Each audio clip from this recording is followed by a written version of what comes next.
Welcome to our YouTube channel Neutron Classes. इस video में हम बात करेंगे क्लास 10th फिज़िक्स के फर्स्ट चैप्टर की, जिसका नाम क्या है, लाइट रिफ्लेक्शन एंड रिफ्रैक्शन। तो इस वीडियो में हम स्पेशली रिफ्लेक्शन टॉपिक को ही डिस्कस करेंगे। ठीक, तो इसको डिस्कस करने से पहले हम कुछ टर्म्स हैं जैसे कि लाइट क्या होती है। लाइट हम लोगों को किसी भी ऑब्जेक्ट को देखने के लिए रिस्पॉन्सिबल है। अब वो किस तरह से रिस्पॉन्सिबल होगी? सपोज़ यहाँ पे कोई भी एक ऑब्जेक्ट है जो कि क्या कर रहा है, लाइट को रिलीज़ कर रहा है। जब ये लाइट इस ऑब्जेक्ट पे फॉल करेगी तो फॉल करने के बाद ये ऑब्जेक्ट इसको क्या करेगा, रिफ्लेक्ट करेगा। रिफ्लेक्ट करने के बाद ये क्या करेगी, ह्यूमन आई पर जाएगी और ह्यूमन आई फिर इसको ब्रेन के पास पहुंचाएगा। फिर उस प्रोसेस की हेल्प से क्या होगा कि ह्यूमन जो है इस ऑब्जेक्ट को क्लियरली देख पाएगा। ठीक है, वैसे लाइट होती क्या है? लाइट होती है बंडल ऑफ रेज।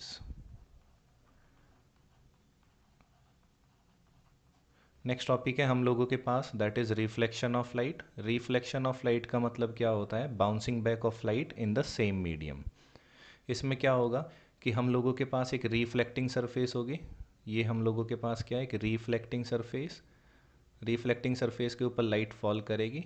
जिस मीडियम से आई है, मीडियम सपोज जैसे ये क्या है, एयर के थ्रू आ रही है, तो जिस मीडियम से आई है टकराने के बाद क्या करेगी, वापस उसी मीडियम में चली जाएगी। Then this phenomena is known as reflection of light. अब दो तरह से हमारे पास रिफ्लेक्शन होता है, first is regular reflection and second is irregular reflection. Regular reflection में क्या होता है कि जो हम लोगों के पास रिफ्लेक्टिंग सरफेस रहेगी, ये जो रिफ्लेक्टिंग सरफेस है, ये हमारी पहली कंडीशन ये है कि ये स्मूथ होनी चाहिए। सेकंड, इसकी कंडीशन ये है कि ये क्या होनी चाहिए, रेगुलर होनी चाहिए। ठीक, अब इस पे क्या होगा कि हम लोग इस पे पैरेलल रेस को इस तरह से फॉल कराते हैं। ठीक है, दो पैरेलल इंसिडेंट रेज हैं, तो ये आफ्टर रिफ्लेक्शन दोनों की दोनों एक पर्टिकुलर डायरेक्शन में ही क्या करेंगी, ये मूव करेंगी। Then such kind of reflection is known as regular reflection. Next is irregular reflection. Irregular reflection में क्या होगा कि ये जो हमारे पास रिफ्लेक्टिंग सरफेस है, अब ये रिफ्लेक्टिंग सरफेस स्मूथ ना होकर ये क्या रहेगी, रफ रहेगी। रफ के साथ साथ ये क्या रहेगी, इरेगुलर रहेगी। ठीक, अब ये रफनेस इस तरह से है। अब जैसे ही इस पे सेम पैरेलल रेस को इस पे फॉल कराया तो अब ये एक पर्टिकुलर डायरेक्शन में रिफ्लेक्ट ना होके ये किधर, इधर उधर डायरेक्शन में ये क्या हो जाएंगी, रिफ्लेक्ट हो जाएगी। तो इस काइंड के रिफ्लेक्शन को हम बोलते हैं इरेगुलर रिफ्लेक्शन और डिफ्यूज रिफ्लेक्शन। अब यहाँ पे हम ये डायग्राम देख रहे हैं कि ये डायग्राम है हम लोगों के पास, क्या ये है रेगुलर के लिए and next one is for irregular. अब इसकी एक छोटी सी वीडियो देख लेते हैं जिसमें क्या है कि ये हमारे पास पैरेलल बीम है, यहाँ से पैरेलल रेज आ रही हैं। अब ये पैरेलल रेज क्या है, पहला जो केस है, ये जो केस रहेगा हम लोगों के पास, यहाँ पे ये क्या है, स्मूथ है ये। अब इसको हमने रिप्लेस कर दिया है किससे, एक ऐसी सरफेस जो कि क्या है, रफ है। तो अभी हम देख पा रहे हैं कि इसमें क्या है, पर्टिकुलर डायरेक्शन में ही रिफ्लेक्शन हो रहा है। जैसे ही हम इसको रिप्लेस करते हैं तो अब क्या है, एक पर्टिकुलर डायरेक्शन में रिफ्लेक्शन ना होकर इधर उधर रिफ्लेक्शन हो रहा है। Next we have is law of reflection of light. Law of reflection of light के अकॉर्डिंग क्या है कि अब यहाँ से हमको चीज़ें और ज़्यादा क्लियर होंगी। सबसे पहले क्या है, हम लोगों के पास एक रिफ्लेक्टिंग सरफेस है। इस रिफ्लेक्टिंग सरफेस पे क्या होगा कि एक लाइट या एक रे फॉल करती है जिसका नाम क्या है, इंसिडेंट रे। अब यहाँ से जैसे जैसे बताया जा रहा है वैसे वैसे चीज़ों को याद रखना है। अब ये जो इंसिडेंट रे है, ये जिस पॉइंट पर सरफेस पर फॉल करी है उसी पॉइंट पे हम क्या करते हैं, सरफेस के ऊपर एक नॉर्मल ड्रॉ करते हैं। नॉर्मल मतलब एक परपेंडिकुलर 90 डिग्री के साथ। ठीक, अब क्या होगा कि लाइट जिस, अब यहाँ पे क्या है कि इंसिडेंट रे और नॉर्मल के बीच में एक एंगल की फॉर्मेशन हुई है, that is angle of incidence, या उसका नाम है इंसिडेंट एंगल। ठीक, तो लॉ ऑफ रिफ्लेक्शन ये कहता है कि जिस एंगल से लाइट आएगी टकराने के बाद, रिफ्लेक्ट होने के बाद, वो उसी एंगल से क्या करेगी, रिफ्लेक्ट हो जाएगी। तो इसका नाम हमारे पास क्या है, this is known as reflected ray. अब रिफ्लेक्टेड रे और नॉर्मल के बीच में क्या है, एक एंगल की फॉर्मेशन होगी, that angle is known as angle R. तो फर्स्ट लॉ ये कहता है कि angle of reflection is equal to angle of Reflection is equal to angle of incidence. Angle of incidence is equal to angle of reflection. This is our first law. Second law कहता है कि जो incident ray है और जो reflected ray है और जो नॉर्मल है, ये सभी क्या करेंगे, एक ही लाइन में ये लाई करते हैं, एक ही प्लेन में ये क्या करेंगे, लाई करेंगे। अब इसका जो प्रॉपर डायग्राम है वो कुछ इस तरह से है। ठीक, यहाँ पे इंसिडेंट रे हो गई है। अब ये हो गया हम लोगों के पास क्या है, नॉर्मल है। अब नॉर्मल और एंगल ऑफ इंसिडेंस के बीच, नॉर्मल और इंसिडेंट रे के बीच में एक एंगल बन रहा है, that is angle of incidence. और नॉर्मल और रिफ्लेक्टेड के बीच में एक एंगल बन रहा है, that is angle of reflection. तो फर्स्ट लॉ कहता है angle I is equal to angle R, और इसी कंडीशन को हर जगह सेटिस्फाई भी करना है। तो स्टेप क्या रहेगा, स्टेप रहेगा एक इंसिडेंट रे आएगी सरफेस के ऊपर, जिस पॉइंट पे वो फॉल करेगी उसी पॉइंट पर सेकंड स्टेप क्या रहेगा, नॉर्मल ड्रॉ करना है। थर्ड स्टेप क्या रहेगा, यहीं से हमको रिफ्लेक्टेड रे को वापस भेजना है। मेक श्योर कि जितना एंगल ये है उतना ही एंगल ये भी रहे। नेक्स्ट है हम लोगों के पास ऑब्जेक्ट, कि इसमें हम बार बार एक टर्म रहेगी ऑब्जेक्ट का यूज़ करेंगे। ऑब्जेक्ट क्या होता है कि कोई भी वो चीज़ जो कि क्या करे, या तो लाइट को रिलीज़ करे, ठीक है। अगर उसके पास खुद की लाइट नहीं है तो वो क्या करे, दूसरों से लाइट ले। ठीक, यहाँ पे कोई एक ऐसा ऑब्जेक्ट है जिसके पास अपनी खुद की लाइट है, तो वो ऑब्जेक्ट क्या करे, ऑब्जेक्ट ये करे कि दूसरे से वो लाइट को ले, लाइट को लेने के बाद फिर वो क्या कर दे, उस लाइट को रिफ्लेक्ट कर दे। ठीक है, तो ये होते हैं हमारे पास क्या, ऑब्जेक्ट। तो इसी बेसिस पे हमारे पास दो तरह के ऑब्जेक्ट होते हैं, first is luminous object and second is non luminous object. Luminous object वो होंगे जिनके पास खुद की लाइट होगी, ठीक है। तो ये क्या करते हैं, लाइट को रिलीज़ करते हैं और इनके पास खुद अपनी लाइट होती है। जैसे एग्जांपल क्या हो गया, सन है, इलेक्ट्रिक बल्ब है, स्टार्स भी हैं, ट्यूबलाइट्स भी हैं, ठीक है। वहीं नॉन ल्यूमिनस ऑब्जेक्ट क्या होते हैं, ऐसे ऑब्जेक्ट जिनके पास खुद की लाइट नहीं है, पर वो क्या करते हैं, दे रिफ्लेक्ट द लाइट। वो किसी दूसरे से लाइट को लेंगे, फिर उसको क्या करेंगे, रिफ्लेक्ट करेंगे। जैसे इसका सबसे बेस्ट एग्जांपल क्या है, मून। मून के अलावा डेली लाइफ में जितने भी ऑब्जेक्ट हम देख पा रहे हैं वो सभी क्या करते हैं, लाइट को रिफ्लेक्ट करते हैं।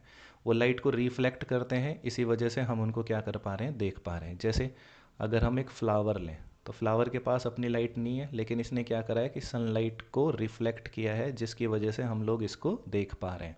तो देखने के लिए जो मेन प्रोसेस है उसमें क्या होता है कि लाइट का रिफ्लेक्शन होना बहुत ज़्यादा ज़रूरी है।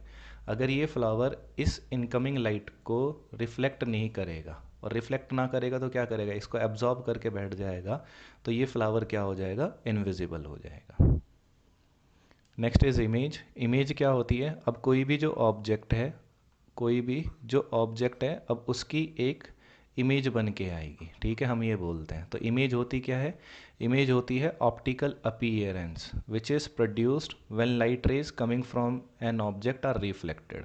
जब उसको क्या कर दिया जाता है, जब किसी ऑब्जेक्ट से जो भी लाइट रेज आ रही हैं उनको क्या कर दिया जाए, रिफ्लेक्ट कर दिया जाए, ठीक है। या तो रिफ्लेक्ट कर दिया जाए किसकी हेल्प से, मिरर की हेल्प से, या जो लाइट है उसको क्या कर दिया जाए, रिफ्रैक्ट कर दिया जाए। अब रिफ्रैक्शन का काम किसके थ्रू होगा, वो होगा थ्रू लेंसेस, ठीक। तो ऑब्जेक्ट के फिर जो हमें ऑब्जेक्ट नज़र आएगा उसको हम क्या बोलेंगे, इमेज बोलते हैं। अब हमारे पास क्या है, दो तरह की इमेजेस बन के आती हैं, first is real image and second is virtual image.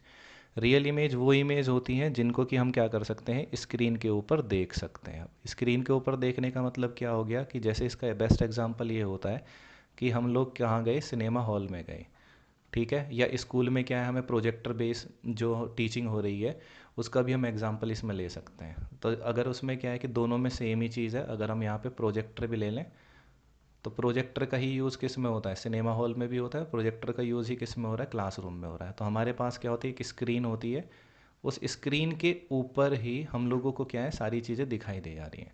जैसे कोई वीडियो चल रही है, मूवी चल रही है, तो वो स्क्रीन के ऊपर रहेगी, ना कि स्क्रीन के अंदर की तरफ रहती है।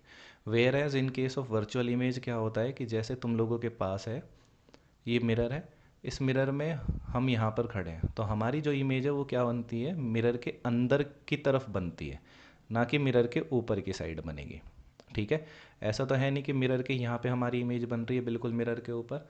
तो ये इस ऑब्जेक्ट की जो इमेज है वो कहाँ बनेगी, अंदर की तरफ। तो ऐसी इमेजेस जो कि स्क्रीन के ऊपर नहीं बनती उनको हम क्या बोलते हैं, वर्चुअल इमेज बोलते हैं। और ऐसी इमेजेस जो कि स्क्रीन के ऊपर फॉर्म होंगी, such kind of images are known as real images. Next is lateral inversion. Lateral inversion हमारा किस में होता है, लेटरल इन्वर्जन हमारा होगा प्लेन मिरर में। प्लेन मिरर में बेसिकली होता क्या है कि जब हम लोग प्लेन मिरर के सामने खड़े होते हैं, तो प्लेन मिरर के सामने जब हम खड़े होंगे तो उसमें क्या होता है कि जो हमारा राइट हैंड है वो हमें अपीयर क्या होता है, लेफ्ट हैंड अपीयर होता है। और जो हमारा लेफ्ट हैंड होता है वो हमको क्या अपीयर होता है, इसमें राइट हैंड अपीयर होता है। ठीक। तो जब हमारा बॉडी का लेफ्ट साइड हमें राइट साइड अपीयर हो और राइट साइड बॉडी का लेफ्ट साइड अपीयर हो, तो इस फिनोमिना को हम क्या बोलते हैं, लेटरल इन्वर्जन बोलते हैं। ठीक है। तो लेटरल इन्वर्जन में क्या होता है कि right side of the body is appears to be left side, और लेफ्ट साइड क्या होती है, वो हमको राइट साइड अपीयर होती है। तो this phenomena is known as lateral inversion. और ये किसकी वजह से होता है, ये होता है हमारा रिफ्लेक्शन ऑफ लाइट की वजह से।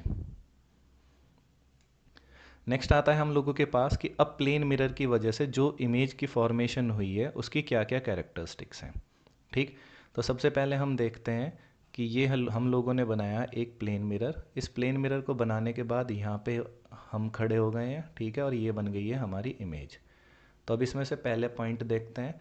पहला पॉइंट ये है कि ये जो इमेज बनेगी ये क्या बन रही है, वर्चुअल। वर्चुअल क्यों बन रही है, क्योंकि ये स्क्रीन के ऊपर फॉर्म ना होके स्क्रीन के अंदर की तरफ फॉर्म हुई है। ठीक है। सेकंड, कि अब देखो कि हमारा सर ऊपर है तो हमें ऊपर ही सर नज़र आ रहा है, ऐसा तो है नहीं कि पैर ऊपर है और सर नीचे है। तो जब ऐसी चीज़ें होती हैं, जब इमेज हमारी सीधी ही बन के आती है तो उसको हम क्या बोलते हैं, इरेक्ट। इरेक्ट का मतलब है सीधी इमेज बनना। ठीक है। नेक्स्ट क्या होगा कि जितना ऑब्जेक्ट का साइज़ है, थर्ड कैरेक्टरिस्टिक्स क्या है कि जितना ऑब्जेक्ट का साइज़ है या हाइट है उतनी ही हाइट हमें किसकी मिलती है, उतनी ही हाइट हमें मिलेगी इमेज की। ये थर्ड कैरेक्टरिस्टिक्स है। फोर्थ कैरेक्टरिस्टिक्स ये कहती है कि फोर्थ कैरेक्टरिस्टिक्स हमारे पास ये कहती है कि प्लेन मिरर से जितनी डिस्टेंस ऑब्जेक्ट की है उतनी ही डिस्टेंस पर इमेज भी प्लेन मिरर के अंदर बनेगी। इसका मतलब ये जो डिस्टेंस है और ये जो डिस्टेंस है ये दोनों क्या रहेंगी, सेम रहेंगी। ठीक। लास्ट जो कैरेक्टरिस्टिक्स है वो ये कहती है कि ये जो इमेज हमारी फॉर्म होके आई है, ये इमेज कैसी है, this image is literally inverted. Literally inverted का मतलब क्या है कि ऑब्जेक्ट का जो राइट साइड है वो इमेज का क्या अपीयर होगा, लेफ्ट साइड, और ऑब्जेक्ट का जो लेफ्ट साइड है वो इमेज का क्या अपीयर होगा, राइट साइड। तो ये क्या है, ये प्लेन मिरर की कैरेक्टरिस्टिक्स होती हैं। नेक्स्ट है हमारे पास स्फेरिकल मिरर। स्फेरिकल मिरर क्या होते हैं कि ऐसे मिरर जो कि एक होलो स्फेयर का पार्ट है। अब होलो स्फेयर के कैसे पार्ट हैं कि अगर हम स्फेयर के आउटसाइड सेक्शन को क्या कर दें, पॉलिश कर दें। पॉलिश करने के बाद इतने सेक्शन को हम काट के अलग कर लेते हैं। तो काटने के बाद हमारे पास ये एक मिरर बन गया। तो ये जो मिरर बना है, this mirror is known as concave mirror. ठीक है। वहीं अगर हम क्या करें, इसके अंदर वाले सेक्शन को पॉलिश कर दें, पॉलिश करने के बाद इस सेक्शन को यहाँ से निकाल लें, तो निकालने के बाद हम लोगों के पास एक मिरर बनता है। This mirror is known as convex mirror. ठीक है। अब कॉन्वेक्स मिरर में अब हमें ये देखना है कि इसमें से कौन सी तो हमारी रिफ्लेक्टिंग सरफेसेस हैं। तो जो ये सेक्शन है ये हमारे पास क्या है, ये रिफ्लेक्टिंग सरफेस है, और इस वाले सेक्शन में क्या है, ये हमारा यहाँ पे रिफ्लेक्टिंग सरफेसेस है। इसका सबसे बढ़िया एग्जांपल हम घरों में भी देख सकते हैं। जैसे हमारे घर में क्या है, स्पून। स्पून में क्या होता है कि स्पून कुछ इस तरह से है ये। ठीक है।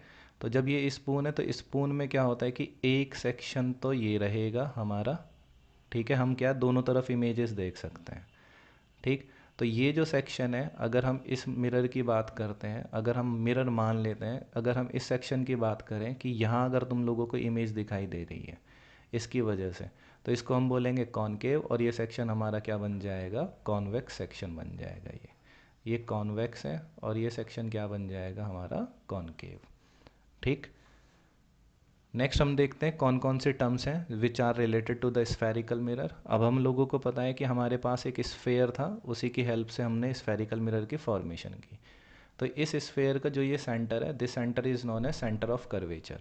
अब मिरर तो इस तरह से बने, ये बन गया मिरर। अब हमें पता है कि मिरर इस तरह से बना है, लेकिन जब अब बना किससे, स्फेयर से, तो अगर हम इसकी कंप्लीट फॉर्मेशन करेंगे तो इसका सेंटर किधर आएगा, इधर की ही तरफ आएगा, तो इसको डिनोट किया जाता है कैपिटल सी से। अब इस मिरर का जितना ये सेक्शन है, जितना ये वाला सेक्शन है जो कि स्फेयर का, देखो इस स्फेयर का वो सेक्शन जिसका हम मिरर के लिए यूज़ कर रहे हैं, इतने सेक्शन का यूज़ कर रहे हैं, तो इसका जो सेंटर पॉइंट होगा यहाँ पर, उसको हम डिनोट करते हैं पी से, जिसे हम क्या बोल रहे हैं, पोल बोलते हैं। Next we have is radius of curvature. Radius of curvature क्या है, अब हम इस डायग्राम में आ जाते हैं। तो ये हो गया पोल, और पोल से लेके सेंटर तक की जो डिस्टेंस है इसको क्या बोलेंगे हम, रेडियस ऑफ कर्वेचर बोलते हैं। अब प्रिंसिपल एक्सिस क्या होता है, एक स्ट्रेट लाइन, एक स्ट्रेट लाइन जो कि मिरर के सेंटर ऑफ कर्वेचर और पोल को क्या करे, कनेक्ट करे, तो ये प्रिंसिपल एक्सिस है। और ये मिरर कौन सा है, ये मिरर है हम लोगों के पास कॉनकेव मिरर। ये जो मिरर है, ये मिरर है हम लोगों के पास क्या, कॉन्वेक्स मिरर। तो अगर कॉन्वेक्स मिरर के लिए बनाना है तो कॉन्वेक्स मिरर का जो सेंटर ऑफ कर्वेचर है वो जाएगा राइट साइड में, और इसके लिए जो जाएगा सेंटर ऑफ कर्वेचर वो जाएगा लेफ्ट साइड में। प्रिंसिपल एक्सिस हो गया। अब आते हैं अपर्चर पर। अपर्चर क्या होता है कि जो भी हमने मिरर निकाला है ये सेक्शन, तो जो इसका इफेक्टिव डायमीटर है, ठीक है, जो इफेक्टिव सेक्शन है जिसका यूज़ किस लिए हुआ है, रिफ्लेक्शन को, तो यहाँ से ये ए से लेके बी पार्ट तक इसको हमने क्या बोला है, अपर्चर। और अपर्चर का जो मिड पॉइंट है इसी को हमने बोला है पोल।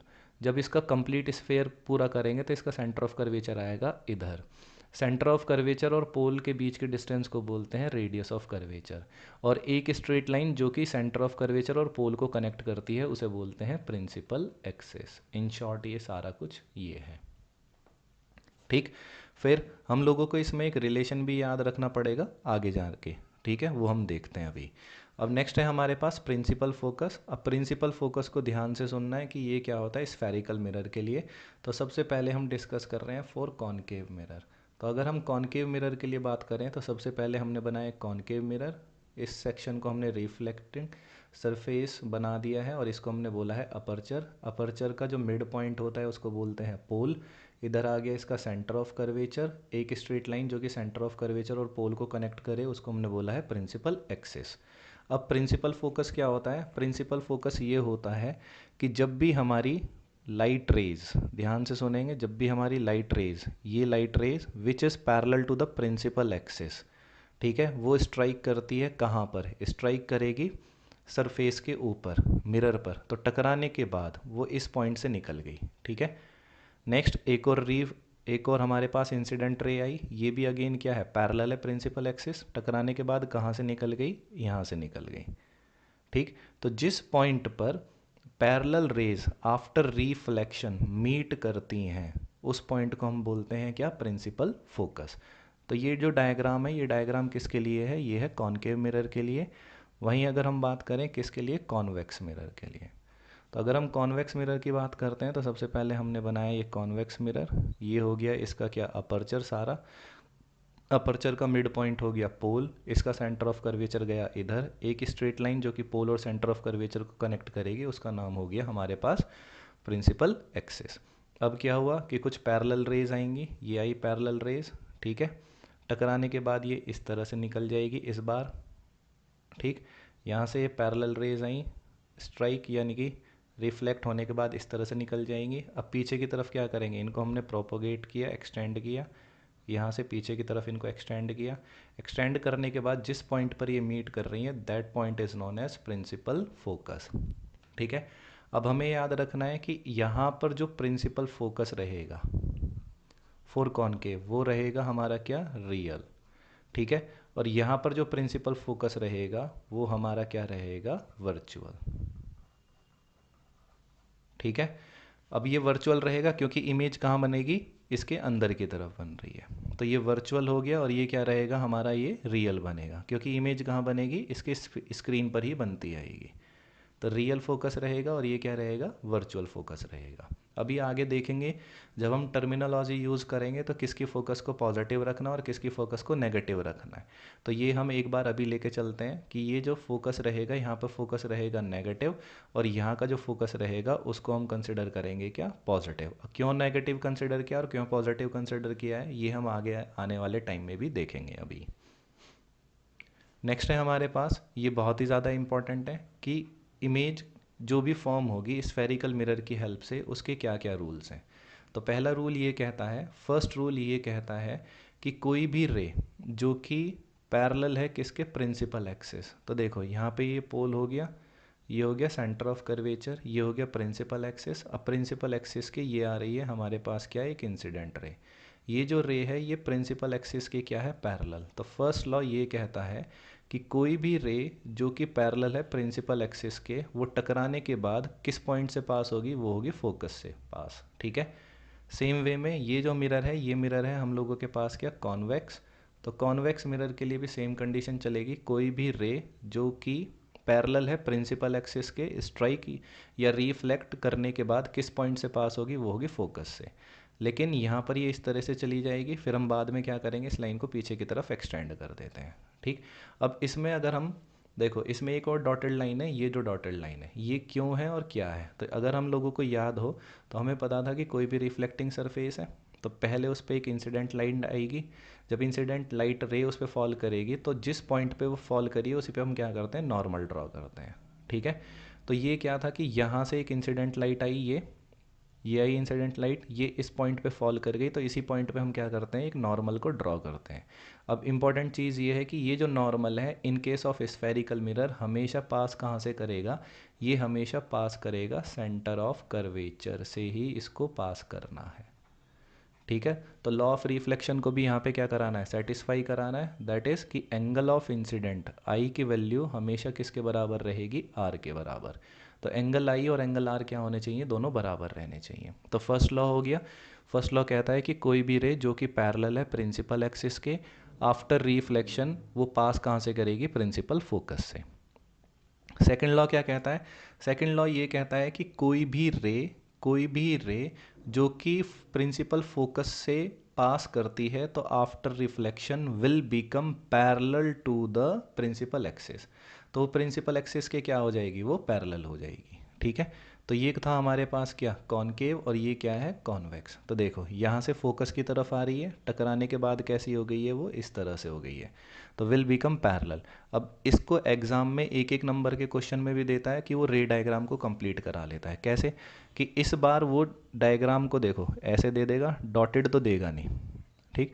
तो यहाँ से उसने लाइट को ऐसे दे दिया है और तुमसे कहेगा कंप्लीट द रे डायग्राम।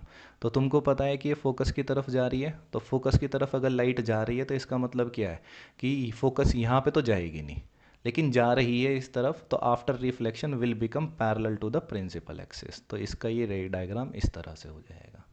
तो ये हो गया हमारे पास सेकंड रूल। थर्ड रूल ये कहता है कि कोई भी रे जो कि सेंटर ऑफ कर्वेचर से पास करेगी तो आफ्टर रिफ्लेक्शन वो उसी पॉइंट से ही वापस चली जाएगी। अब ऐसा क्यों है, इसका रीज़न ये है कि हम लोगों को पता है कि हमारे पास ये रिफ्लेक्टिंग सरफेस है। अब देखो सेंटर ऑफ कर्वेचर की बात कर रहे हैं, तो सेंटर ऑफ कर्वेचर पे ही क्या था, हमें पता है कि सेंटर ऑफ कर्वेचर पे ही नॉर्मल को आना है। तो सेंटर ये हो गया, यहाँ से सेंटर ऑफ कर्वेचर से चली गई लाइट इस तरह से, तो ये गई सेंटर ऑफ कर्वेचर। अब सेंटर ऑफ कर्वेचर से जाएगी तो जिस पॉइंट पे ये स्ट्राइक करी थी उसी पॉइंट पे हम क्या करेंगे, एक नॉर्मल ड्रॉ करेंगे। तो नॉर्मल कहाँ से जाएगा, नॉर्मल भी सेंटर ऑफ कर्वेचर से पास करना है, ये कर गया। तो अब यहाँ पे क्या है, नॉर्मल और इंसिडेंट रे के बीच का एंगल कितना हो गया, आई इज इक्वल टू ज़ीरो। ठीक है। अब आई अगर जीरो हो गया तो आर भी कितना होगा, आर भी ज़ीरो होगा। अगर आर जीरो होगा तो इसका मतलब क्या है कि जो रिफ्लेक्टेड रे है वो भी कहाँ से पास होगी, वो भी हमारी सेंटर ऑफ कर्वेचर से ही पास होके जाएगी। तो ये इसका रीज़न होता है। ठीक है। तो तीन लॉ हो चुके हैं। फोर्थ लॉ हमसे क्या कहता है, फोर्थ लॉ ये कहता है कि कोई भी रे जो किसी भी सर्टेन एंगल से हमारे पोल पे फॉल करती है तो जितना एंगल उसने यहाँ पे फॉर्म किया है, ठीक, उसी एंगल से वो क्या करती है, फिर वो रिफ्लेक्ट होकर सेम मीडियम में वापस चली जाती है। तो टोटल हम लोगों के पास कितने हैं, चार लॉ हो चुके हैं। चार लॉ को एक बार हम लोग देख लेते हैं। चारों के चारों लॉ क्या कहते हैं कि फर्स्ट लॉ तो हमसे ये कहता है कि कोई भी रे जो कि क्या है, पैरेलल रहे किसके, प्रिंसिपल एक्सिस के, तो क्या होगा कि आफ्टर रिफ्लेक्शन, रिफ्लेक्शन के बाद वो कहाँ से पास करेगी, वो पास करेगी प्रिंसिपल फोकस से। ठीक। सेकंड कहता है कि कोई भी रे जो कि प्रिंसिपल फोकस से पास करती है तो आफ्टर रिफ्लेक्शन, रिफ्लेक्शन के बाद क्या होगा, वो पैरेलल हो जाएगी किसके, प्रिंसिपल एक्सिस के। ये सेकंड था। थर्ड कहता है कि कोई भी रे अगर वो सेंटर ऑफ कर्वेचर से पास करती है तो आफ्टर रिफ्लेक्शन वो क्या करेगी, सेंटर ऑफ कर्वेचर से ही वापस चली जाएगी। ठीक है। फिर फोर्थ कहता है कि कोई भी रे अगर किसी एंगल से, एक सर्टेन एंगल से पोल पर स्ट्राइक करती है तो आफ्टर रिफ्लेक्शन वो क्या करेगी, सेम एंगल से वो रिफ्लेक्ट हो जाएगी। ठीक है। तो ये बेसिकली हमारे पास क्या है, 4 लॉ हैं। तो जितनी भी हमारे ये चारों के चारों लॉ हैं, इनका यूज़ क्या है, इनका टोटल यूज़ है 8 जो आगे आने वाले डायग्राम है उनको हमें बनाना है इन चारों की हेल्प से।